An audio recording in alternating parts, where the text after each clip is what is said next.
Hola a todos, hoy para acabar este quinto bloque de Al fin entendí química, vamos a entender cómo se puede relacionar una molécula con otra. O sea, vamos a aprender qué son y para qué sirven las interacciones químicas. Y para eso tenemos la trivia del día. ¿Qué animal puede permanecer sumergido en el agua el mayor tiempo posible? ¿Una ballena, un escarabajo acuático o un delfín?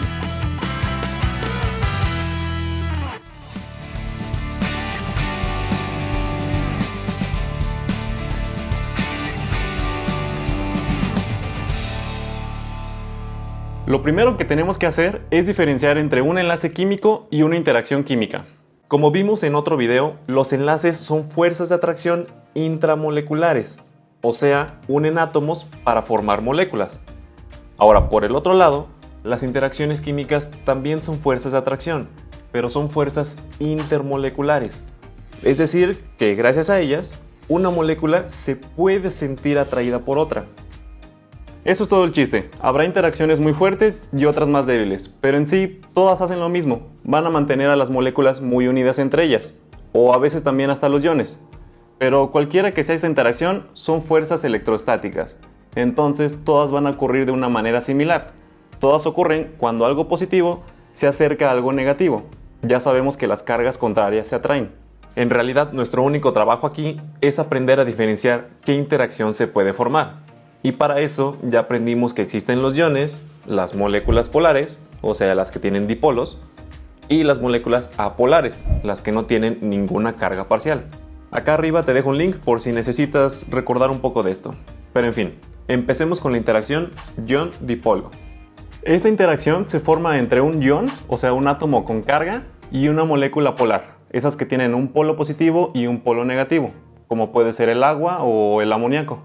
En sí, la única condición es que si hablamos de un catión, o sea un ion positivo, se le tiene que acercar el polo negativo de otra molécula, y viceversa. Si tenemos un anión, su carga negativa va a atraer los polos positivos. Esa es la interacción ion-dipolo. Ahora, las siguientes interacciones a veces les llaman fuerzas de Van der Waals, en honor al científico que describió cómo ocurre todo esto. Pero son tres distintas. La más fácil de ellas es la interacción dipolo-dipolo.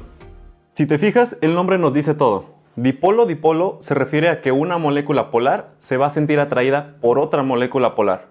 O sea, una molécula de agua puede sentirse atraída por otra molécula de agua, o una molécula de amoníaco se junta con otra de amoníaco, o una molécula de agua puede sentir atracción por una molécula de amoníaco. Las interacciones no necesariamente ocurren entre moléculas iguales, pueden ser diferentes. Y similar al caso anterior, específicamente ocurre cuando el polo positivo de una molécula atrae al polo negativo de la otra. De hecho, existe una interacción dipolo-dipolo tan común y tan importante que tiene su nombre propio, el puente de hidrógeno. Es algo así. Cuando un átomo de hidrógeno se une a uno de oxígeno, de nitrógeno o de flúor, el hidrógeno se queda con un dipolo muy positivo.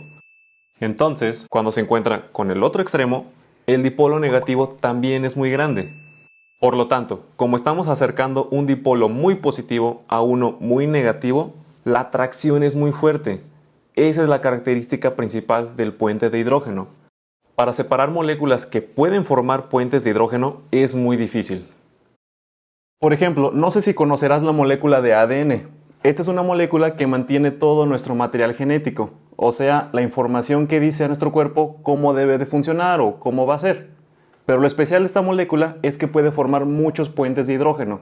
Entonces, eso le otorga una estructura muy fuerte, muy resistente. Eso es muy útil para poder pasar esta molécula de una generación a otra sin que se destruya. Pero en fin, al final veremos un poco más sobre los puentes de hidrógeno. Por ahora veamos cómo se pueden atraer las moléculas que no tienen ni nada positivo ni nada negativo, las moléculas apolares. Hay dos formas. Una de ellas es gracias a la interacción dipolo-dipolo inducido, que ocurre cuando una molécula polar se acerca a una no polar, como los gases diatómicos o el dióxido de carbono o incluso los gases nobles, que aunque son átomos solos, también pueden formar esta misma interacción. Y ocurre más o menos así. Imaginemos la densidad electrónica del agua. Como es polar, tiene su zona de baja densidad y una de alta densidad. Recuerda que la zona de alta densidad es donde están los electrones la mayoría del tiempo y genera justamente el polo negativo. Ahora, el neón, como es no polar, tiene una nube electrónica muy equitativa. Digamos que la distribución de electrones es muy pareja. Entonces, cuando el agua se acerca lo suficiente, su alta densidad electrónica, o sea su polo negativo, repele los electrones del neón, y eso provoca que su nube electrónica se vaya deformando. Prácticamente es como si los electrones del agua empujaran a los electrones del neón. Ya sabemos que lo negativo aleja a lo negativo. Y cuando la nube electrónica se deforma lo suficiente, se puede formar un dipolo inducido, que es igual a un dipolo permanente o un dipolo verdadero, como el del agua, solo que se necesitaba de esto, que alguien empujara sus electrones. Y ahora que tiene un polo positivo y uno negativo, el neón ya puede sentir atracción por las moléculas polares. Esa es la interacción dipolo-dipolo inducido. Que aunque se parezca mucho al caso anterior, hay una diferencia importante, y es la fuerza de atracción entre las moléculas. Por ejemplo, la interacción puente de hidrógeno es la más fuerte de todas, es muy difícil romperlos. Después seguiría una interacción dipolo-dipolo regular, y la más débil sería la interacción dipolo-dipolo inducido. Hasta ahora, la interacción más débil de todas son las fuerzas de dispersión o fuerzas de London. Vamos a representarlas con un átomo de helio, que tiene 2 electrones. Así es más fácil de visualizar esta interacción y de animarla. Bueno, en sí, ambos electrones están moviéndose todo el tiempo en su orbital, pero no es un movimiento uniforme, es algo totalmente aleatorio que no podemos predecir. Entonces, en cierto momento, puede llegar a ocurrir que ambos electrones se encuentren del mismo lado, por así decirlo. Y eso provoca, aunque sea por un instante, que se presente un dipolo. A eso le llamamos justamente dipolo instantáneo. Y literalmente es instantáneo. En un momento lo ves y al otro ya no. Ese dipolo va y viene rápidamente. Pero en ese momento que existe el dipolo instantáneo, puede inducir dipolos en otras moléculas. De esta manera, incluso las moléculas apolares pueden sentir una muy leve atracción entre ellas, porque siempre habrá algunos dipolos instantáneos y dipolos inducidos. Esas son las fuerzas de dispersión de London. Al final de cuentas, sea cual sea la interacción química, la gran importancia de todas ellas es que van a definir muchas de las propiedades físicas de las sustancias. Por ejemplo, seguro habrás escuchado que la diferencia entre los 3 estados de la materia es qué tan cercanas están unas moléculas de otras. En los gases, las moléculas están muy alejadas unas de otras y se pueden mover mucho. En los líquidos están relativamente cerca y tienen cierta movilidad. Sin embargo, las moléculas de un sólido están muy juntas entre ellas, y precisamente pueden estar muy juntas unas de otras gracias a las interacciones químicas. Entonces de aquí podemos deducir que en los sólidos existen muchas interacciones químicas. En los líquidos sí hay interacciones, pero no tantas. Y en los gases casi no hay interacciones químicas. Las moléculas están cada quien por su lado porque no sienten atracción. Otro ejemplo de la importancia de las interacciones es cuando disolvemos algo. El proceso de disolución es simplemente agregar un sólido a un líquido y mover hasta que se generen nuevas interacciones químicas. Si imaginamos un sólido, por ejemplo la sal, el cloruro de sodio, pensaríamos en muchos iones juntos, los iones positivos unidos a los negativos. Pero una vez que los metemos en un líquido, por ejemplo el agua, y empezamos a mezclar y a provocar mucho movimiento, las moléculas del agua pueden interaccionar con las del sólido, en este caso, con los iones. Y si se dan las condiciones apropiadas, las moléculas de agua pueden llegar a romper las fuerzas que mantienen unidos a los iones y separarlos. Eso significa que se pudieron formar interacciones químicas entre los iones y las moléculas de agua, que en este caso específico serían interacciones del tipo ion-dipolo. Pero en resumen, así sería cualquier proceso de disolución.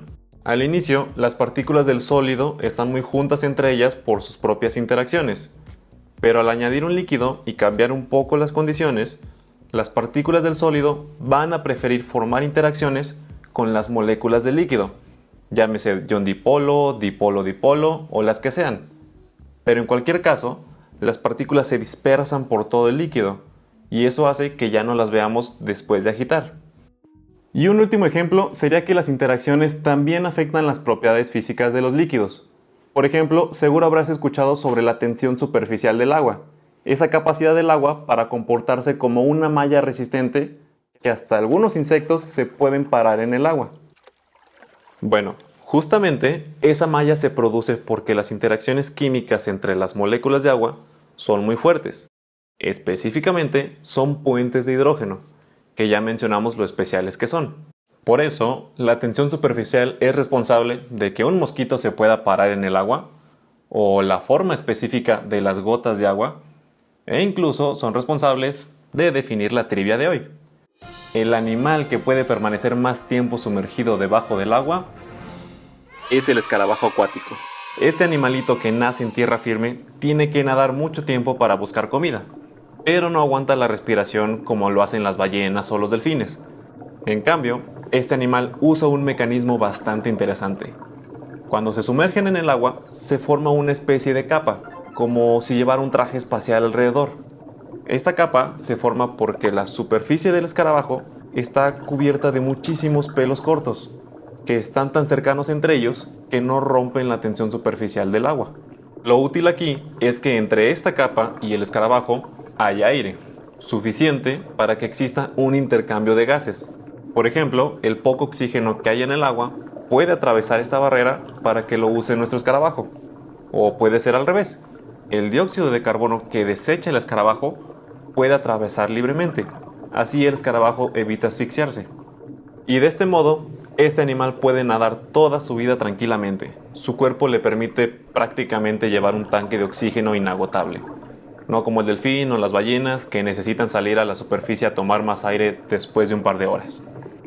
Muchas gracias, con esto terminamos de entender a las moléculas. Con esto ya puedes decir que aprendiste todas las bases de la química. Nos vemos en los siguientes videos. Ahora sí, se viene lo bueno. Se cuidan. Y no olvides echarle un vistazo a nuestras redes sociales. Tenemos resúmenes, más ejemplos, más ejercicios, divulgación científica y mucho más.